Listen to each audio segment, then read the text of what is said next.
Hello friends, welcome back to Deetu's kitchen. ಇವತ್ತಿನ ಈ ವಿಡಿಯೋದಲ್ಲಿ ನಾನು ನಿಮಗೆ ಕಬಾಬ್ ಪೌಡರ್ನ ಮನೇಲಿ ಹೇಗೆ ತಯಾರಿಸೋದು ಅಂತ ಹೇಳ್ಕೊಡ್ತೀನಿ. ನೀವು ಈ ಪೌಡರ್ನ ಫ್ರಿಜ್ಜಲ್ಲಿ 2-3 ತಿಂಗಳ ಕಾಲ ಇಟ್ಕೊಳ್ಬೋದು. ಬನ್ನಿ ಹೇಗೆ ಪೌಡರ್ ತಯಾರಿಸೋದು ಅಂತ ನೋಡ್ಕೊಂಡು ಬರೋಣ. ಮೊದಲಿಗೆ ನಾನು 1 ಟೇಬಲ್ ಸ್ಪೂನಷ್ಟು ಕಾರ್ನ್ಫ್ಲೋರ್ ತೊಗೊಂಡಿದ್ದೀನಿ. ಅದರ ಜೊತೆಗೆ ಅಕ್ಕಿ ಹಿಟ್ಟು 1 ಟೇಬಲ್ ಸ್ಪೂನ್, ಮೈದಾ ಹಿಟ್ಟು 1 ಟೇಬಲ್ ಸ್ಪೂನ್ ಹಾಕ್ಕೊಳ್ಳಿ.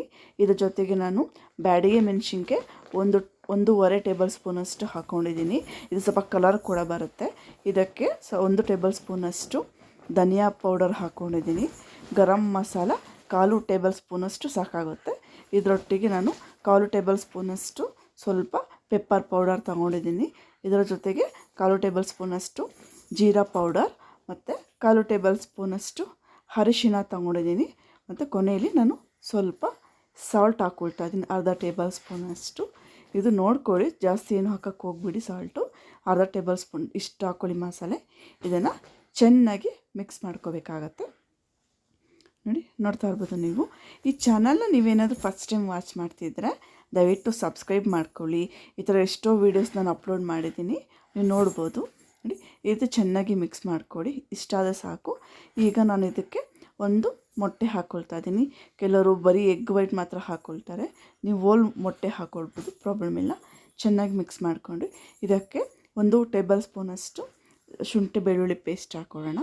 ನಾನಿಲ್ಲಿ ಇದನ್ನು ಪೇಸ್ಟ್ ಕಲಸೋದಕ್ಕೆ ನೀರೇನು ಯೂಸ್ ಮಾಡ್ತಾಯಿಲ್ಲ, ಅದರ ಬದಲಿಗೆ ಮೊಸರು ಯೂಸ್ ಮಾಡ್ತಾಯಿದ್ದೀನಿ. ನೀವು ನೋಡ್ತಾ ಇರ್ಬೋದು, ಇದನ್ನ ಪೇಸ್ಟ್ ನೀವು ಮೊಸರಿಂದನೇ ಕಲಿಸ್ಕೋಬೇಕಾಗತ್ತೆ. ಇದಕ್ಕೆ ನಾನು 3-4 ಸ್ಪೂನಷ್ಟು ಮೊಸರು ತಗೊಂಡಿದ್ದೀನಿ. ಚೆನ್ನಾಗಿ ಮಿಕ್ಸ್ ಮಾಡ್ಕೊಳ್ಬೋದು. ನೀವು ನೋಡ್ತಾ ಇರ್ಬೋದು, ನೋಡಿ ಇಷ್ಟು ಪರ್ಫೆಕ್ಟಾಗಿ ಬಂದಿದೆ. ಇಷ್ಟು ಪೇಸ್ಟ್ ಆದರೆ ಸಾಕು. ನೋಡಿ, ಇದಕ್ಕೆ ನಾನು ಲಾಸ್ಟಲ್ಲಿ ಬಿಳಿ ಎಳ್ಳನ್ನು ಹಾಕ್ತಾಯಿದ್ದೀನಿ. ಬಿಳಿ ಎಳ್ಳನ್ನ ಕಬಾಬ್ಗೆ ಹಾಕ್ಕೊಳ್ಳೋದ್ರಿಂದ ಗಾರ್ನಿಷ್ಗೂ ಚೆನ್ನಾಗಿರುತ್ತೆ, ಟೇಸ್ಟ್ಗೂ ಚೆನ್ನಾಗಿರುತ್ತೆ. ಬಿಳಿ ಎಳ್ಳನ್ನು ಹಾಕಿ ಚೆನ್ನಾಗಿ ಈ ರೀತಿ ಮಿಕ್ಸ್ ಮಾಡ್ಕೊಳ್ಳಿ. ನಾನೀಗ 3-4 ಲೆಗ್ ಪೀಸ್ನ ತೆಗೆದು ವಾಶ್ ಮಾಡಿ ಇಟ್ಟಿದ್ದೀನಿ. ನೀವು ನೋಡ್ತಾ ಇರ್ಬೋದು. ಇದನ್ನು 1 by 1 ಆ ಪೇಸ್ಟಿಗೆ ಚೆನ್ನಾಗಿ ಮಿಕ್ಸ್ ಮಾಡ್ಕೋಬೇಕಾಗತ್ತೆ. ಈ 3 ಲೆಗ್ ಪೀಸ್ ಚೆನ್ನಾಗಿ ಪೇಸ್ಟ್ ಮಿಕ್ಸ್ ಮಾಡಿದ್ಮೇಲೆ ನಾವು 1 ½ ಅವರ್ ಮ್ಯಾರಿನೇಟ್ ಮಾಡ್ಕೋಬೇಕಾಗತ್ತೆ.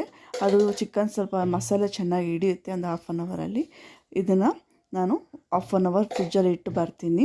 ಈ ರೆಸಿಪಿನ ಖಂಡಿತವಾಗಿಯೂ ನೀವು ಮನೇಲಿ ಟ್ರೈ ಮಾಡಬೇಕು. ನೀವು ಟ್ರೈ ಮಾಡಿದ್ಮೇಲೆ ಗೊತ್ತಾಗೋದು ಹೇಗಿತ್ತು ರೆಸಿಪಿ ಅಂತೇಳಿ. ಆ ನಂತರ ನೀವು ನನಗೆ ಕಮೆಂಟ್ ಮಾಡ್ಬೋದು, ಶೇರ್ ಮಾಡಿ, ವೀಡಿಯೋಸ್ನ ಲೈಕ್ ಮಾಡಿ. ಹೇಗಿದೆ ಅಂತ ಹೇಳಿದ್ರೆ ಇನ್ನೂ ಕೆಲವು ಜನರಿಗೆ ಹೆಲ್ಪ್ ಆಗುತ್ತೆ. ನಾನು ಇದೇ ಥರ ಎಷ್ಟೋ ವೀಡಿಯೋಗಳನ್ನು ಹಾಕಿದ್ದೀನಿ. ದಯವಿಟ್ಟು ಎಲ್ಲ ವೀಡಿಯೋಗಳನ್ನು ವಾಚ್ ಮಾಡಿ. ನಾನು ಈ ಟೈಮಲ್ಲಿ ಬಾಣಲಿಗೆ ಎಣ್ಣೆ ಹಾಕಿ ಕಾಯಿಲಿಟ್ಟಿದ್ದೆ. ಅದಕ್ಕೆ ನಾನು 1 by 1 ಲೆಗ್ ಪೀಸ್ ಹಾಕ್ಕೊಳ್ತಾ ಇದ್ದೀನಿ. ನೀವು ಒಂದೇ ಟೈಮಲ್ಲಿ 3-4 ಲೆಗ್ ಪೀಸ್ ಹಾಕೋಕ್ಕೆ ಹೋಗಬೇಡಿ, 1-2 ಹಾಕ್ಕೊಳ್ಳಿ ಸಾಕು. ಹಾಕಬೇಕಾದ್ರೆ ನೀವು ಸ್ವಲ್ಪ ಹೈ ಫ್ಲೇಮ್ ಇಟ್ಟು ಹಾಕ್ಕೊಳ್ಳಿ. ಅದನ್ನು ನೀವು ಫ್ರೈ ಮಾಡಬೇಕಾದ್ರೆ ಲೋ ಫ್ಲೇಮಲ್ಲಿ ನಿಧಾನವಾಗಿ ಫ್ರೈ ಮಾಡ್ಕೋಬೋದು. ನೀವು ನೋಡ್ತಾ ಇರ್ಬೋದು, ಅದು ಕಲರ್ ಚೇಂಜ್ ಆಗ್ತಾಯಿದೆ. ಬಟ್ ನಾವಿಲ್ಲಿ ಯಾವುದೇ ರೀತಿಯ ಕಲರ್ ಯೂಸ್ ಮಾಡಿಲ್ಲ. ಆದರೂ ಇಲ್ಲಿ ಕಲರ್ ಸ್ವಲ್ಪ ಚೇಂಜ್ ಆಗ್ತಾಯಿದೆ, ಯಾಕೆಂದರೆ ನಾವಿಲ್ಲಿ ಬ್ಯಾಡಿಗೆ ಮೆಣಸಿನ್ಕಾಯಿ ಯೂಸ್ ಮಾಡಿದ್ದೀವಿ.